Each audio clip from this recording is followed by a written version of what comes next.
હાલના સમયમાં પેસ્ટિસાઇડ અને રાસાયણિક દવાના ઉપયોગથી ખેતીની જમીનને મોટું નુકસાન પહોંચી રહ્યું છે. સાથે જ લોકોના સ્વાસ્થ્યને પણ મોટી અસર થઈ રહી છે. જોકે રાજ્ય સરકારના પ્રયત્નથી આજે ખેડૂતો પ્રાકૃતિક ખેતી તરફ વળી રહ્યા છે.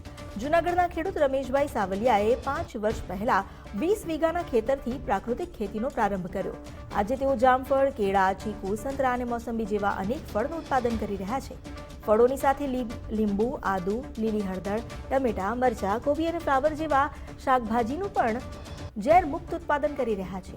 રમેશભાઈનું માનવું છે કે ઉત્તમ રાષ્ટ્રના નિર્માણ માટે પ્રાકૃતિક ખેતી સિવાય કોઈ જ વિકલ્પ નથી.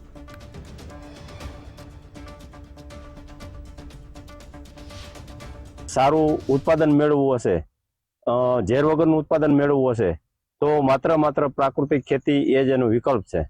અને પ્રાકૃતિક ખેતીમાં ઉત્પાદન પણ સારું મળે છે, મહેનત થાય છે એમાં નો ડાઉટ, પણ એમાંથી જે ઉત્પાદન થાય છે તે ઉત્પાદનથી સમાજને, રાષ્ટ્રને, આપણા કુટુંબને બધાને એમ કે સારો એવો ફાયદો થાય છે.